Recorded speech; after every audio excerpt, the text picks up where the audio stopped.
आखिर क्यों बीच सफर में ठहर जाते हैं प्रवासी पक्षी और पैरों में सोने की पायल क्यों नहीं पहनती हैं महिलाएं? वजह जानकर हैरान रह जाएंगे आप। किसके पास था दुनिया का सबसे कीमती सिंहासन जो रातों रात हो गया था चोरी, और एक ऐसा रेस्टोरेंट जहां खाना वेस्ट करने पर भरना पड़ता है जुर्माना। यकीनन आपने आज से पहले इतने अमेजिंग फैक्ट्स नहीं सुने होंगे, इसलिए वीडियो को आखिर तक जरूर देखें।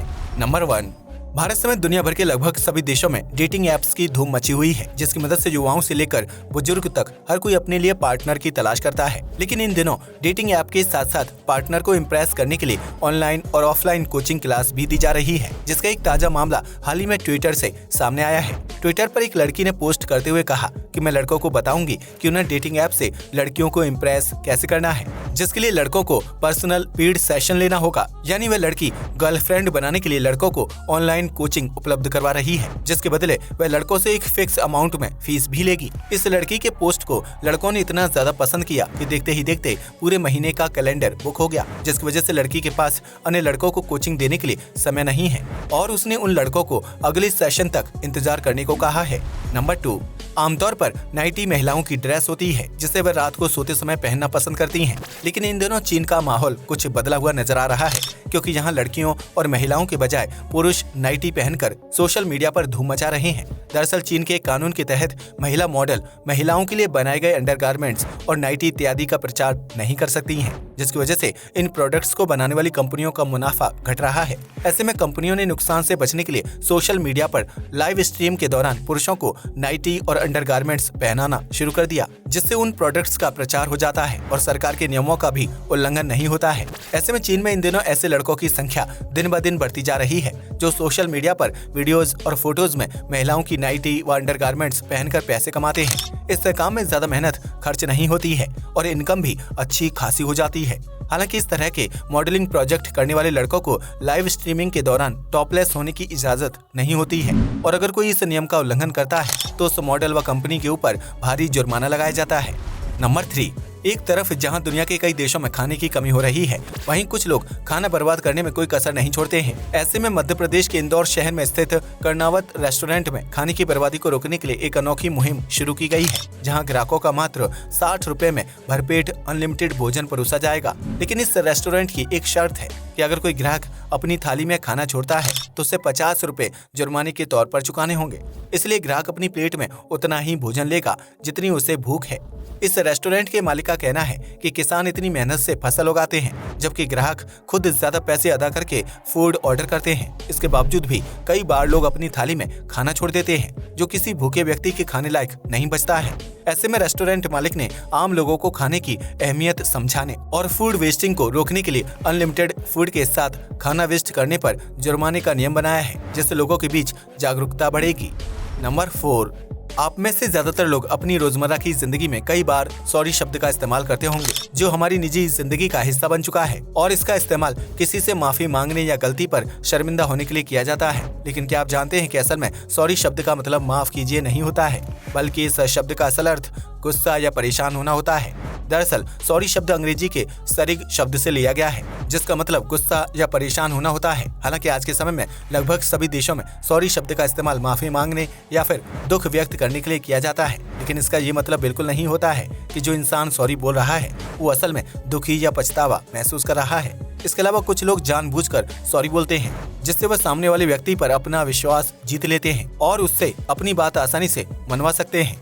एक सर्वे से पता चलता है कि एक ब्रिटिश व्यक्ति रोजाना कम से कम 8 बार सॉरी बोलता है, जबकि कुछ लोग तो दिन में 20 या उससे भी ज्यादा बार सॉरी बोलने के आदी हो चुके हैं। लेकिन इनमें से सिर्फ कुछ लोग ही असल में सॉरी को फील करके अपनी गलती को सुधारने की कोशिश करते हैं, जबकि ज्यादातर लोगों के लिए सॉरी महज एक शब्द है जिसे वह खेद व्यक्त करने के लिए कभी भी बोल देते हैं। नंबर 5, किसी भी देश में बैंक, बचत और पैसे निवेश करने का एक सुरक्षित विकल्प होते हैं, जिसमें आम इंसान अपनी कमाई का कुछ हिस्सा भविष्य के लिए बचा कर रखते हैं। लेकिन कई बार ऐसी स्थिति पैदा हो जाती है कि बैंक को दिवालिया या फिर डूबा हुआ घोषित कर दिया जाता है। ऐसे में सवाल खड़ा होता है कि आखिर बैंक को किस स्थिति में दिवालिया माना जाता है और इसका ग्राहकों के खाते पर क्या असर पड़ता है। किसी भी बैंक को डूबने या दिवालिया घोषित करने का अधिकार देश के मुद्रा नियंत्रक शाखा के पास होता है, और भारत में रिजर्व बैंक ऑफ इंडिया के पास बैंकों से संबंधित फैसले करने का अधिकार है।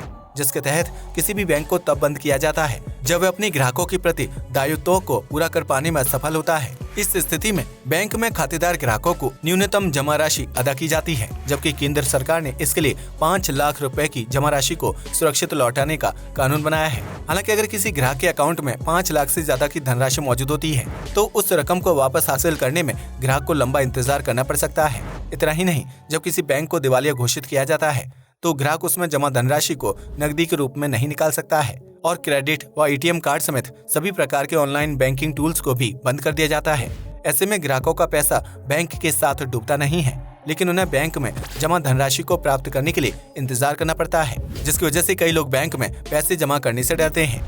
नंबर 6, भारत में एक लंबे समय तक मुगल शासकों ने राज किया है, जिनकी शान शौकत के चर्चे इतिहास के पन्नों पर आज भी मिलते हैं। ऐसे में मुगल काल के दौरान मयूर सिंहासन यानी तख्त-ए-ताऊस को सबसे कीमती माना जाता था, जिसमें शाहजहां बैठते थे। इस तख्त की कीमत ताजमहल से भी दोगुना ज्यादा था, जिसे बनाने के लिए बेशकीमती हीरे, मोती, सोने और चांदी का इस्तेमाल किया गया था। यही वजह है कि उसे मयूर सिंहासन के नाम से जाना जाता था, जबकि उस वक्त इस तख्त की कीमत 10 करोड़ 70 लाख रुपए बताई जाती है। लेकिन एक दिन अचानक से मयूर सिंहासन के गायब होने की खबर ने सभी को हिलाकर रख दिया था। हालांकि मयूर सिंहासन किसने और कैसे चोरी किया था, ये बात आज भी एक रहस्य बनी हुई है। ऐसे में शाहजहां ने अपने सिंहासन की कमी को पूरा करने के लिए एक नकली मयूर सिंहासन तैयार करवाया था, जो बिल्कुल असली लगता था, और उसी सिंहासन पर बैठे हुए शाहजहां की कुछ पेंटिंग्स भी बनाकर तैयार की गई थी। हालांकि कुछ लोगों का कहना है कि इस तरह का कोई सिंहासन अस्तित्व में ही नहीं था। वहीं कई इतिहासकार मानते हैं कि दुनिया का सबसे कीमती हीरा कोहिनूर भी मयूर सिंहासन का हिस्सा हुआ करता था, जो लूटपाट के दौरान सिंहासन से अलग हो गया था। नंबर 7, भारत समेत दुनिया के कई देशों में महिलाएं गोल्ड से बने जेवर पहनना पसंद करती हैं, जबकि पुरुष भी गोल्ड चैन और हाथ में गोल्ड का कड़ा पहनते हैं। लेकिन आपने ये बात जरूर नोटिस की होगी कि किसी भी सुनार की दुकान पर गोल्ड से बनी पायल नहीं बिकती है, जबकि कोई भी महिला पैरों में सोने की पायल पहनकर नहीं घूमती है। ऐसे में सवाल खड़ा होता है कि आखिर गोल्ड की पायल क्यों नहीं बनाई जाती है और इसे ना पहनने के पीछे क्या वजह छिपी हुई है। अगर हिंदू धर्म की बात की जाए तो हमारे धार्मिक ग्रंथों में महिला के लिए 16 श्रृंगार की बात कही जाती है, और इस 16 श्रृंगार में शरीर में सिर्फ कमर से ऊपर के हिस्से में सोने से बनी जेवर पहनने का उल्लेख किया जाता है। ऐसे में महिलाओं के लिए ज्यादातर जेवर कमर से ऊपर के भाग के लिए बनाकर तैयार किए जाते हैं, जबकि कमर से नीचे उन्हें चांदी की पायल और बिच्छू पहनने को कहा जाता है। दरअसल शरीर के निचले हिस्से में मजबूत हड्डियां होती हैं और पैरों में चांदी की पायल या बिच्छू पहनने से पैरों में रक्त का प्रवाह बेहतर होता है, जबकि पैरों में सूजन और दर्द जैसी समस्या ना के बराबर होती है। इसके अलावा पैरों में चांदी पहनने से शरीर के हार्मोन्स भी कंट्रोल में रहते हैं, जबकि इस तरह के जेवर वजन में ज्यादा भारी नहीं होते हैं और इस वजह से महिलाओं को घर के काम करने में दिक्कतों का सामना नहीं करना पड़ता है। वहीं पैरों में सोना न पहनने का धार्मिक महत्व भी बताया जाता है, क्योंकि यह धातु बृहस्पति देव से जुड़ी होती है, और अगर कोई महिला पैरों में सोने की पायल या बिच्छू पहनती है तो उसके परिवार में धन संबंधी हानि होने का खतरा बढ़ जाता है। नंबर 8, हर सीजन में बदलाव के साथ प्रवासी पक्षियों का सफर शुरू हो जाता है, जो मीलों दूर की यात्रा तय करके एक देश से दूसरे देश तक पहुंचते हैं। आमतौर पर किसी भी सफर या खेल के दौरान इंसान ब्रेक लेता है, जिससे उसके शरीर को आराम मिलता है और दोबारा काम शुरू करने के लिए शरीर को ऊर्जा मिलती है। हालांकि जब बात प्रवासी पक्षियों की आती है तो उनके लिए उड़ान से ब्रेक लेना सेहत के लिए सबसे अहम हो जाता है। दरअसल हाल ही में हुए एक सर्वे से पता चलता है कि जब प्रवासी पक्षी उड़ान के दौरान बीच में ब्रेक लेते हैं तो इससे उनकी रीढ़ की हड्डी को मजबूती मिलती है और उनकी रोग प्रतिरोधक क्षमता भी बेहतर हो जाती है। प्रवासी पक्षी कई दिनों तक बिना रुके लंबा रास्ता तय करते हैं और इस दौरान उनके पंख लगातार फड़फड़ाते रहते हैं, जिसकी वजह से उनका शारीरिक ढांचा अस्त व्यस्त हो जाता है। ऐसे में यात्रा के दौरान ब्रेक लेने से पक्षियों के शारीरिक ढांचे में सुधार होता है और उन्हें आराम करने का मौका मिलता है, जिससे उनकी रोग प्रतिरोधक क्षमता बेहतर होती है और वह नए देश में नई जलवायु के साथ अच्छी तरह से तालमेल बिठा पाते हैं। हालांकि इस शोध से पहले ये माना जाता था कि प्रवासी पक्षी सफर के दौरान इसलिए रुकते हैं क्योंकि वह लंबी यात्रा से थक जाते हैं और आराम करने के लिए ठहरते हैं। लेकिन नई रिसर्च से पता चलता है कि प्रवासी पक्षियों के बीच रास्ते में ठहरने की असल वजह थकान नहीं, बल्कि अपनी रोग प्रतिरोधक क्षमता को बेहतर बनाना होता है। आज के लिए बस इतना ही। वीडियो पसंद आया तो इसे लाइक और शेयर करें। धन्यवाद।